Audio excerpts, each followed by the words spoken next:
On va prêcher, on va se régaler dans la parole de Dieu, du moins je l'espère. Moi je me suis régalé en préparant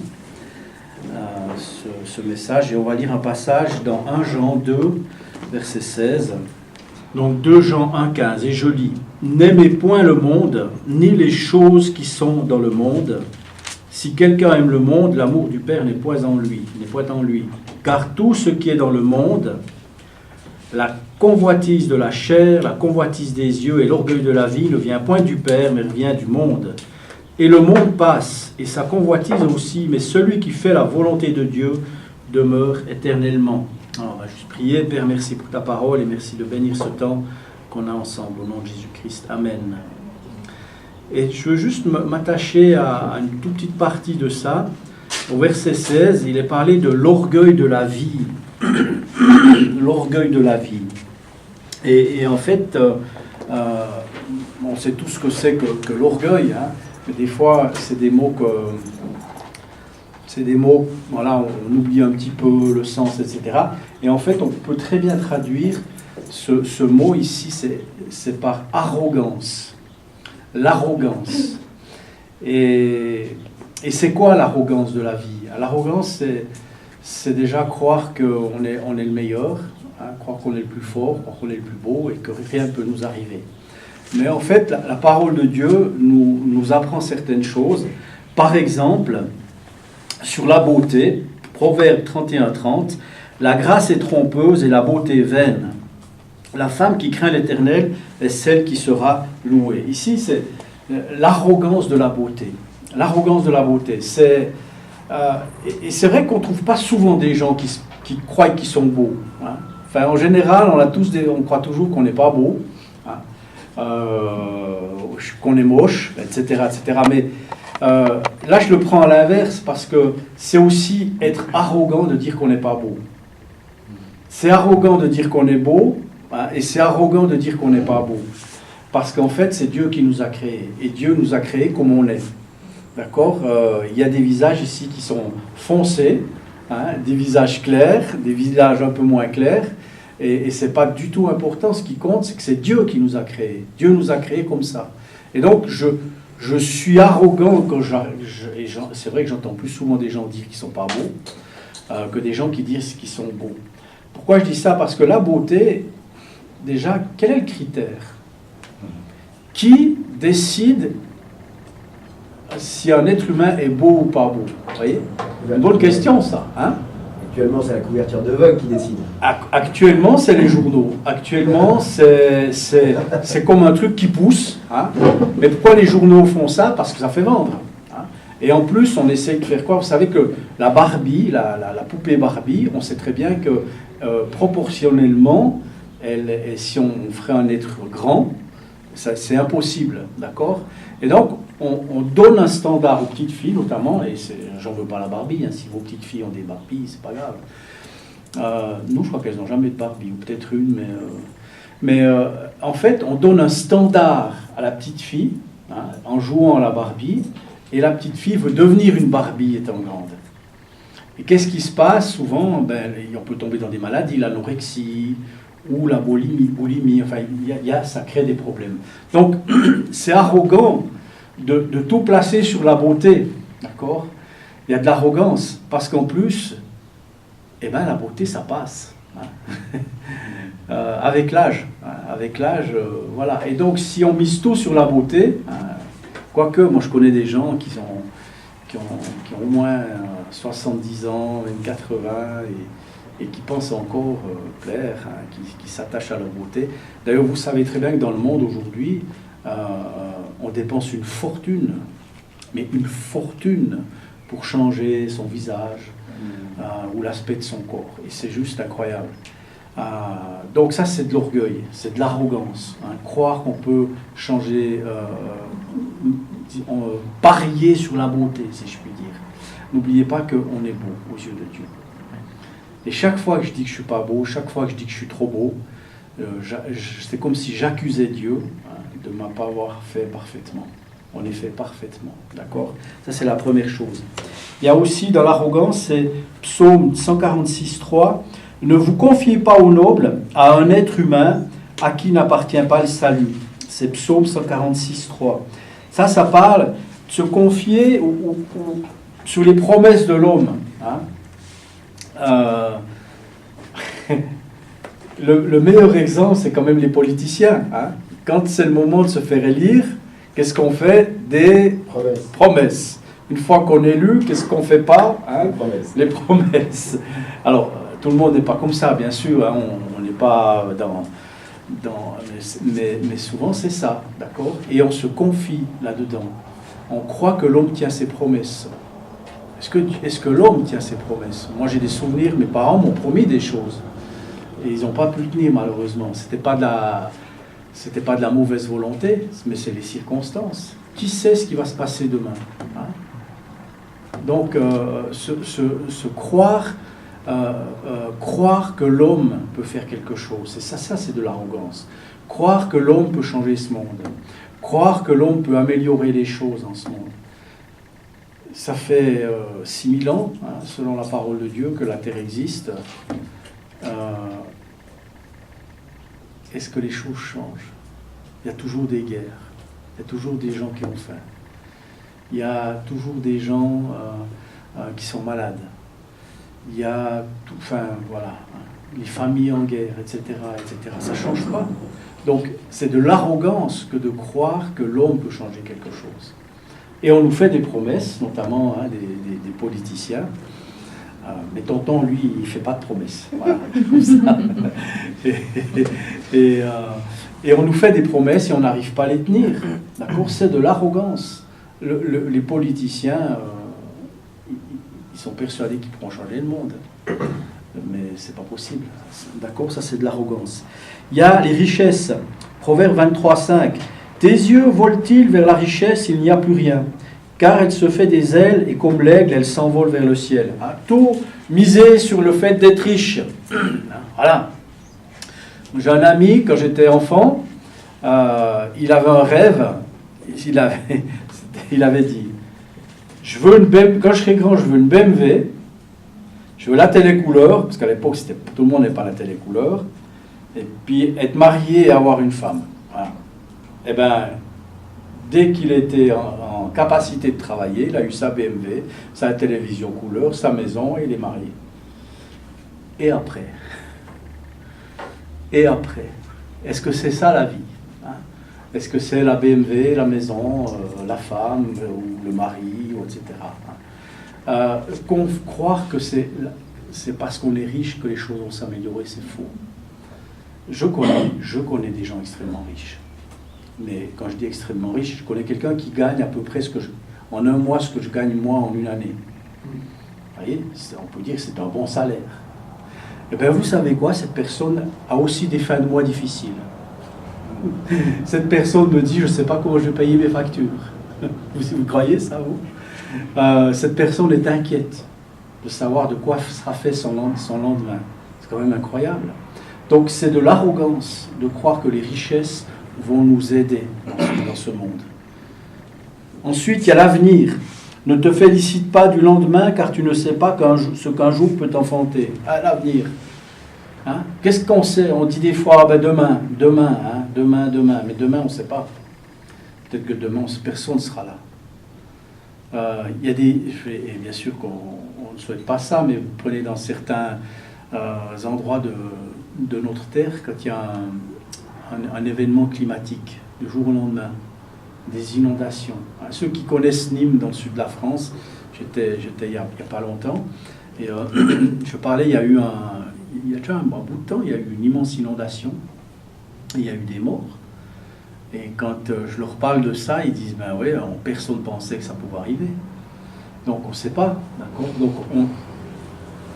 on ne fait pas confiance en l'avenir, hein? On n'est pas arrogant par rapport à l'avenir. L'amitié, Jean 16, 32. Voici que l'heure vient, et même elle est venue, où vous serez dispersés chacun de son côté, où vous me laisserez seul, mais je ne suis pas seul, car le Père est avec moi. Ça, c'est Jésus qui parle. L'avenir, l'amitié. Vous savez, aujourd'hui, vous allez sur Facebook, il y a des gens qui ont des milliers d'amis. Hein? Je ne sais pas combien j'en ai, je cherche. En fait, si vous en avez 10, c'est zéro, parce que ce n'est pas de l'amitié, ça. Hein? La Bible dit qu'un ami aime en tout temps. En toutes circonstances, ça veut dire en tout temps. Ça veut dire quand ça va bien ou quand ça va mal. Et croire qu'on a des amis, c'est de l'arrogance aussi. Des amis sans le cœur de Dieu, je précise. L'amitié est vaine aujourd'hui. Vous avez déjà vu des amis qui se déchirent, des amis, un jour tu es ami, un jour tu n'es pas ami, etc. Donc, de croire qu'on a des amis sur cette terre, à mon avis, c'est une grave erreur. Parce qu'on a un seul ami, c'est Jésus-Christ, véritable ami. Il est notre ami. Mais je précise, on peut très bien avoir de très bons amis sur cette terre, d'accord ? Mais de croire que c'est ça la vie. Et il y a des gens, ils cherchent l'amitié. Plus ils ont d'amis, plus ils ont de personnes autour d'eux, ils pensent que ça va aller. Ensuite, la vie, Jacques 4,14, vous qui ne savez pas ce que votre vie sera demain, vous êtes une vapeur qui paraît pour un peu de temps et qui ensuite disparaît. Hein. L'orgueil de la vie, voilà, croire que voilà, je fais ce que je veux dans la vie. Et le dernier point que je voulais vous dire par rapport à ça, c'est la gloire éternelle, c'est 1 Pierre 1,24. Toute chair est comme l'herbe, et toute sa gloire comme la fleur de l'herbe sèche et la fleur tombe. Ici, il est parlé de réussir sa vie. Et si je vous poserais une question à chacun ici, puis je vous demanderais c'est quoi réussir sa vie, je suis sûr qu'on aurait tous une réponse différente. D'accord ? Mais la plupart des gens, réussir leur vie, c'est ne plus avoir de problème. Pour résumer. Mais est-ce que c'est possible de ne plus avoir de problème ? Est-ce que vous connaissez quelqu'un, vous, sur cette terre, qui n'a pas de problème ? Voilà. Moi, où je travaille, la semaine, je travaille, je crois que j'ai des gens avec des problèmes. Mais moi aussi, j'ai des problèmes, puisque j'ai des gens avec des problèmes. Je dois les aider, donc c'est mon problème. Vous voyez ce que je veux dire ? Des gens pensent... ouais, ils veulent la gloire, ils veulent réussir leur vie. Mais réussir sa vie, je vais vous dire ce que c'est. Si vous voulez que vos enfants réussissent leur vie, il n'y a qu'une chose. C'est qu'ils connaissent Jésus-Christ. Point. Là, vous pouvez dire qu'ils ont réussi leur vie. Mon père, qui n'était pas croyant, il est décédé, mais il n'était pas croyant. Peut-être qu'à la dernière minute, il a accepté le Seigneur, je ne sais pas, mais le jour où il a appris que j'étais pasteur, donc moi j'étais catholique, je me suis converti, et après je suis devenu pasteur, et le jour où il a appris que j'étais pasteur, il a dit à ma mère, « Oh, c'est mal fait. » Il était déçu pour moi, il était désolé, mais moi je suis l'homme le plus heureux du monde. Donc voyez-vous, enfin, le plus heureux du monde si je puis dire, mais mon père était déçu. C'est mal fait. Oh, le pauvre. Vous voyez, la notion de réussite, c'est quoi réussir, hein? Donc, il faut faire attention avec ça. C'est pas parce que j'ai un bon métier, j'ai beaucoup d'argent. C'est pas ça la vraie réussite. Vous savez, je dis souvent, avec les enfants souvent on se compare. Vous avez remarqué, hein, dans les familles. Hein, les frères ont des enfants et les sœurs ont des enfants, puis on compare les enfants. Hein. Oui, mais le mien est bien, oui, mais le mien a fait des études, machin, etc. Mais qu'est-ce qui compte ? C'est à la fin. Et à la fin, finalement, qu'est-ce qui compte sur cette terre, à la fin ? C'est quoi ? C'est t'es sauvé ou t'es pas sauvé ? T'es avec Jésus-Christ ou t'es pas avec Jésus-Christ ? Elle est là, la fin. Il n'y a pas d'autre issue. Puis c'est ça qui compte. Vrai ou faux ? Finalement, tout ce qu'il y a entre le début et la fin, bon, ok, j'ai dit qu'il y avait des problèmes. Mais à la fin, parce qu'un jour, ça arrive pour tout le monde, la fin, vous savez. Hein, c'est quoi qui va compter ? C'est quoi qui va faire la différence ? C'est est-ce que j'ai Jésus dans mon cœur ou est-ce que je n'ai pas Jésus dans mon cœur ? Point final. C'est tout ce qui sera demandé. C'est pas si je suis beau, c'est pas si je suis riche, c'est pas si j'ai des amis. Vous imaginez, vous arrivez devant Saint-Pierre, ça ne sera pas comme ça, mais vous arrivez devant Saint-Pierre, et Saint-Pierre qui vous dit combien d'amis sur Facebook ? C'est 1000, ok, c'est bon, tu rentres. Vous imaginez ça, hein ? Non, c'est pas comme ça que ça se passe. La seule question qui va nous être posée, la seule, c'est est-ce que tu as accepté Jésus-Christ dans ton cœur ? C'est la seule chose. Tu dis oui, tu rentres, tu dis non, tu vas à côté.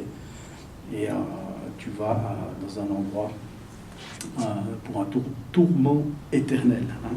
Donc, il y a des choses, hein, pour revenir à notre sujet, pour l'arrogance, en fait, ce sont des choses qu'on ne maîtrise pas, d'accord? La beauté, on ne maîtrise pas, on croit maîtriser, je vous l'ai dit, par la médecine. La richesse, on ne maîtrise pas, ça peut partir du jour au lendemain. Les amis, on ne maîtrise pas, des fois tu en as, des fois tu n'en as pas. Hein. La vie, ben, des fois on tombe malade, des fois on tombe pas malade. Vous voyez ce que je veux dire? On n'a aucune emprise là-dessus, d'accord? Et donc c'est être très arrogant de croire en ces choses-là. Et par contre, il y a des choses qu'on peut maîtriser, ou des choses...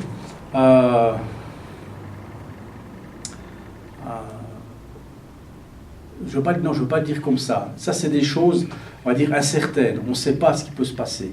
Et il y a des choses certaines. Et par exemple, pour un pécheur, c'est-à-dire quelqu'un qui ne croit pas, Nombre 32, 23 nous dit « Mais si vous n'agissez pas ainsi, vous péchez contre l'Éternel, sachez que votre péché vous retrouvera. » Ça, c'est une certitude. Ça veut dire que c'est une vérité, c'est une réalité. Si je pêche, mon péché va me retrouver. C'est-à-dire qu'un jour ou l'autre, je vais devoir rendre des comptes. Un jour ou l'autre, il va m'être demandé quelque chose. D'accord ? Et si vous n'êtes pas croyant, ça peut vous retomber. J'ai quelqu'un, je ne veux pas trop dire qui, mais où je travaille, quelqu'un vient d'une région, je ne veux pas dire quelle région, mais qui vient d'une région, d'un pays où, quand on parle de ce pays, on dit tout de suite, mais vous êtes un peu des margoulins, hein, vous êtes un peu des escrocs dans ce pays. D'accord ? Et c'est un peu la réputation qu'il a, ce pays. Et la personne m'a dit, ah non, on n'est pas comme ça, on est beaucoup plus intelligent que les autres. Nous, on est très intelligents, qu'il nous a dit. Et où je travaille, donc certaines personnes, ils doivent donc chercher mon travail consiste à aider des personnes à trouver du travail.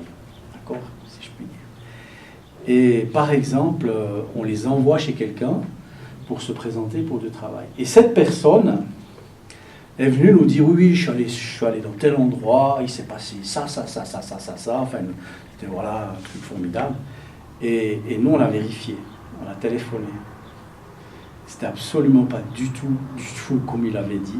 C'était juste un mensonge. En fait, il n'était pas passé.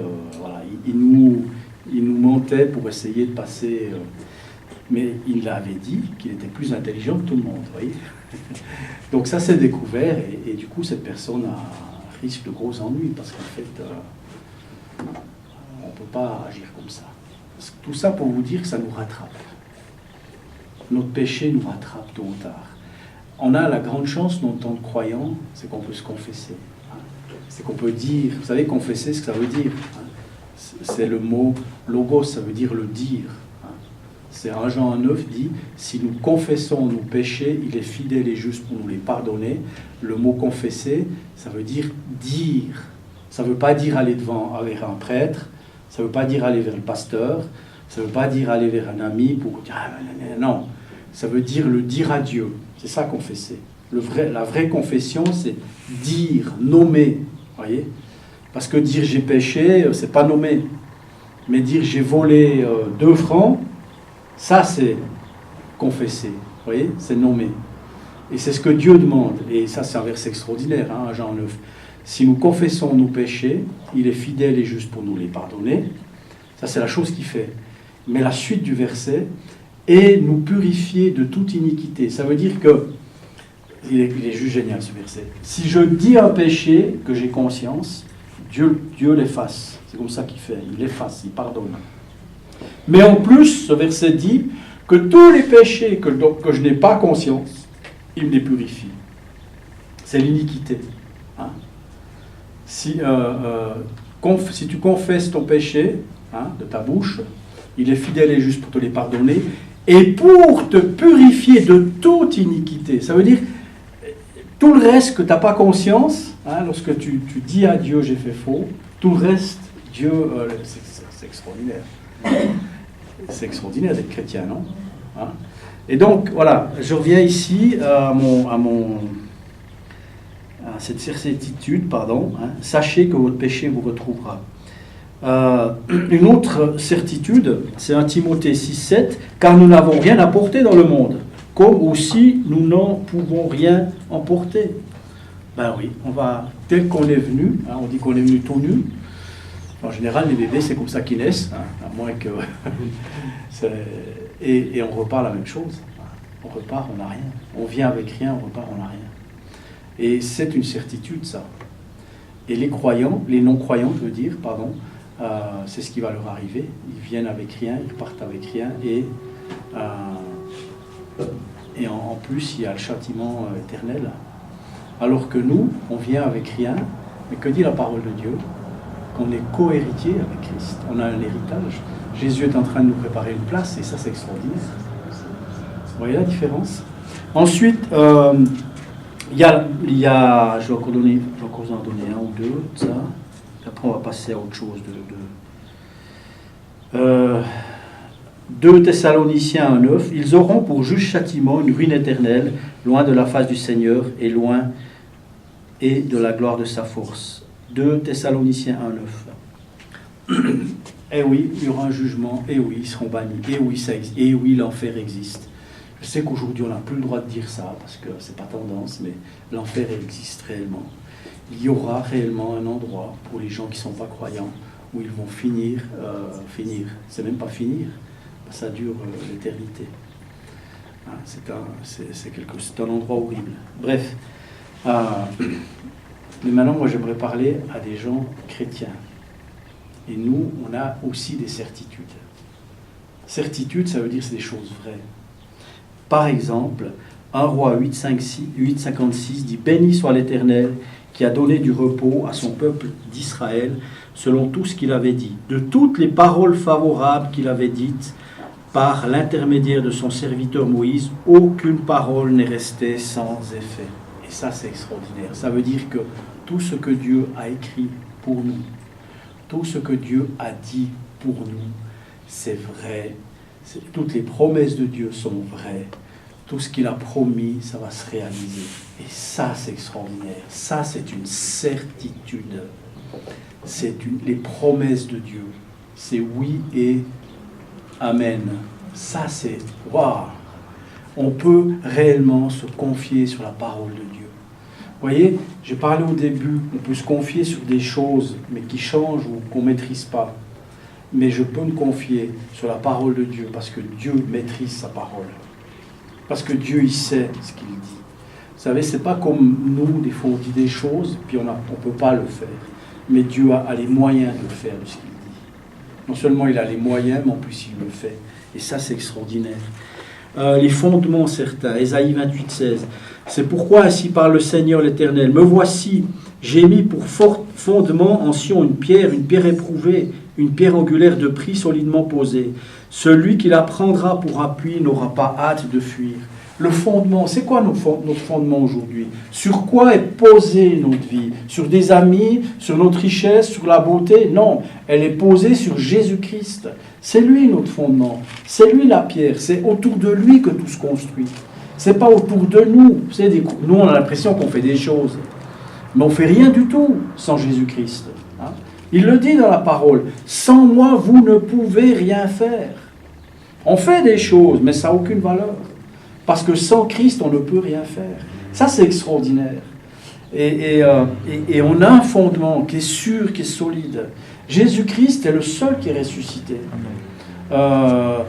Mohamed n'est pas ressuscité. Bouddha n'est pas ressuscité. Confucius n'est pas ressuscité. Lénine, je crois que c'est lui qui a son tombeau qu'on peut voir, je ne sais pas, un russe. Il n'est pas ressuscité. Alors que Jésus-Christ est ressuscité.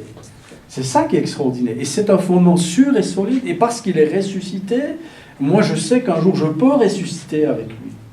Ce n'était pas des promesses en l'air, ce qu'il a fait Jésus. Il est réellement ressuscité. Et ça, c'est extraordinaire. Et ça, c'est un fondement dans ma vie.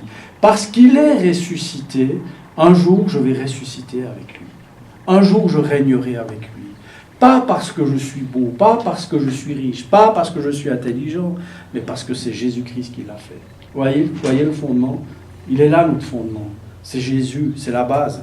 Et c'est pour ça qu'aujourd'hui, Jésus, c'est le nom le plus attaqué de cette terre. Vous pouvez dire que vous croyez en Dieu, pas de problème. Les Juifs croient en Dieu, les musulmans croient en Dieu, les chrétiens croient en Dieu. Quand je dis chrétien, c'est toute la chrétienté, parce qu'il y a beaucoup de chrétiens qui croient en Dieu, mais alors dès que vous dites Jésus-Christ, ah non.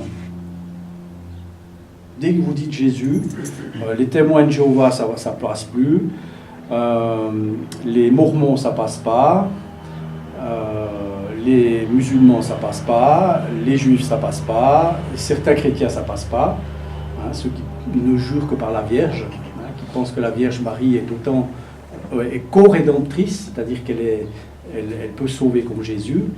Voilà. Donc vous voyez ce que je veux dire, c'est juste nous on a un fondement, c'est Jésus-Christ, et il est ressuscité. Et puis, la récompense certaine, Matthieu 10, 42, quiconque donnera à boire même un seul verre d'eau froide à l'un de ses petits en qualité de disciple, en vérité, je vous le dis, il ne perdra point sa récompense. Oui, on sera récompensé. Oui, il y a des récompenses qui nous attendent, il y a des couronnes qui nous attendent de l'autre côté. C'est certain. C'est pas oui, mais non, c'est certain. Et les couronnes, c'est basé sur quoi? C'est basé sur ce que Christ a fait. Parce que Jésus-Christ l'a fait, c'est pour moi. Vous comprenez? Et ça, c'est juste extraordinaire. Acceptation assurée, Jean 6, 37. Tout ce que le Père me donne viendra à moi, et je ne jeterai point dehors celui qui vient à moi. Ça veut dire que si un jour j'acceptais Jésus-Christ comme sauveur, je suis accepté devant Dieu. C'est pour ça qu'il est dit dans la parole, approchez-vous de Dieu. Approchez-vous du trône de la grâce. Comment je peux m'approcher? Parce que je suis accepté. Et j'ai rien besoin de faire. J'ai juste dire, hey, Jésus. C'est un peu... C'est pas... Comment dirais-je? Dieu m'accepte parce qu'il voit Jésus en moi. Ça, c'est extraordinaire. Je suis accepté. Vous savez, aujourd'hui, l'acceptation, hein, beaucoup de gens ne sont pas acceptés. Le rejet, c'est important aujourd'hui dans notre monde. Eh bien, Dieu ne me rejette pas, parce que Jésus-Christ est mort pour moi. Ça, c'est extraordinaire. Son amour divin certain, Romains 8, 39. Ça, c'est extraordinaire, Romains 8. Ça, Paul, il dit, vous prenez tout ce qui existe, mais il n'y a rien qui peut me séparer de l'amour de Dieu. Hein? Il dit, ni les puissances, ni les aides d'en haut, ni ceux d'en bas, ni aucune autre créature ne pourra nous séparer de l'amour de Dieu en Christ Jésus notre Seigneur. Ça, c'est extraordinaire. Vous imaginez? Rien ne peut me séparer de l'amour de Dieu. Quand je dis rien, ça m'inclut moi aussi. C'est ça qui est extraordinaire. Moi-même, je ne peux pas me séparer de l'amour de Dieu. Ça, c'est extraordinaire. Si j'ai accepté dans mon cœur, bien sûr, le Seigneur Jésus comme mon sauveur, mais même moi-même, je ne peux pas casser cet amour. Paul, il dit, il n'y a rien. Ni les aides d'en haut, ni les aides d'en bas, ni les anges, rien ne peut me séparer de l'amour de Dieu. C'est quand même extraordinaire. Vous imaginez à quel point Dieu nous aime. C'est pas juste un petit amour, c'est un grand amour. Enfin, deux choses encore. L'immortalité assurée, c'est 2 Corinthiens 5.1. Nous savons en effet que si notre demeure terrestre, qui n'est qu'une tente, est détruite, nous avons dans les cieux un édifice qui est l'ouvrage de Dieu, une demeure éternelle qui n'a pas été faite par la main des hommes. Et ça, c'est aussi extraordinaire. On a un endroit où aller après. Et c'est Dieu qui nous prépare, c'est Jésus qui nous prépare. Et ça, c'est une certitude. C'est pas un truc qu'on maîtrise pas, ou etc. Dieu l'a dit, donc il va le faire. Et enfin, on a une ancre éternelle, c'est Hébreux 6, 19. Cette espérance, nous l'avons comme une ancre solide et ferme pour notre âme. Elle pénètre au-delà du voile. Vous savez l'espérance aujourd'hui? Qui a de l'espérance aujourd'hui? C'est quoi notre espérance aujourd'hui? Vous savez, c'est quelque chose d'extraordinaire l'espérance qu'on a. Parce que nous, on espère, on place notre espoir en Jésus-Christ. On place notre espoir sur quelqu'un qui l'a fait pour nous. Vous imaginez, c'est juste fou. Si je prends un musulman, il est où son espoir? Son espoir, il est dans ce qu'il fait. C'est-à-dire s'il fait bien ses prières, s'il fait tout bien. C'est ça son espoir. Mais pensez à vous. Moi, en tout cas, si je pense à moi, c'est pas possible. Ça m'arrive de pécher. Je fais jamais ce qu'il faut, comme il faut. Je fais toujours faux. Je ne sais pas si vous êtes comme moi, mais ça veut dire que par rapport à moi, je ne vais jamais au ciel. Hein. Moi, si je serais musulman, c'est fini. Hein. Je ne vais pas au paradis. Mais en tant que chrétien, je vais au paradis, pourquoi? Parce que j'ai fait quelque chose? Non, parce que Jésus-Christ l'a fait pour moi. C'est ça qui est extraordinaire. Et j'ai cette espérance-là. Et cette espérance-là ne repose pas sur l'humain, ne repose pas sur la beauté, sur la richesse, sur les amis. Elle repose sur Jésus-Christ. Mais ça, c'est une paix extraordinaire. Ça veut dire que je ne crains rien, j'ai la paix. Tout peut s'écrouler, je m'en fous, si je puis dire. Ça, c'est extraordinaire. C'est ça la vie chrétienne. C'est ça qu'on a, mes amis. C'est pas rien. C'est une certitude. C'est une vérité. C'est indéformable. Parce que Dieu a dit, entre autres en Ésaïe 55, 11, ainsi en est-il de ma parole qui sort de ma bouche, elle ne retourne point à moi sans effet, sans avoir exécuté ma volonté et accompli mes desseins. Wow. Et la parole de Dieu dit que j'ai une espérance et que mon espérance est en Jésus-Christ. C'est tout. Et ça, je dis c'est tout. Je n'aime pas dire c'est tout parce que c'est le grand tout, si je puis dire. C'est extraordinaire, mes amis. On a une espérance. Et aujourd'hui, malheureusement, beaucoup de gens n'ont pas d'espoir. Beaucoup. Où je travaille, je n'ai pas le droit de parler de Jésus-Christ. Et je me dis, si je pouvais, qu'est-ce que ça en aiderait certains à se sortir de leur situation. Alors j'ai pas le droit, c'est la vie. Mais d'un autre côté, ce travail me permet d'être pasteur. Donc, il faut savoir ce qu'on veut dans la vie. Mais juste pour vous expliquer, il y a plein de gens qui n'ont pas d'espérance.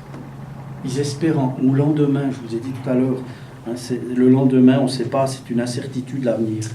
Ne te félicite pas du lendemain, car tu ne sais pas ce qu'un jour peut enfanter. Ils espèrent que demain, ça ira mieux. Ça, c'est une sacrée espérance. Hein. Vous imaginez? Alors, juste, le temps arrangera les choses. Vous avez déjà entendu ça? Mais ça, c'est zéro, ça. Mon espérance, c'est Jésus-Christ. Mon espérance, c'est qu'il va venir me chercher. Pourquoi est-ce qu'il va venir me chercher? Parce qu'il l'a dit. Et qu'est-ce qu'il est dit de sa parole? C'est qu'elle ne revient pas à lui sans effet. Ça veut dire que c'est oui et amen. Ça, c'est extraordinaire. Et c'est ça qu'on a, mes amis. C'est ça que j'aimerais ce matin, que vous puissiez saisir à quel point c'est incroyable, si je puis dire, d'être chrétien. À quel point c'est juste extraordinaire d'être chrétien. D'accord? On a la vie éternelle. Amen. Amen.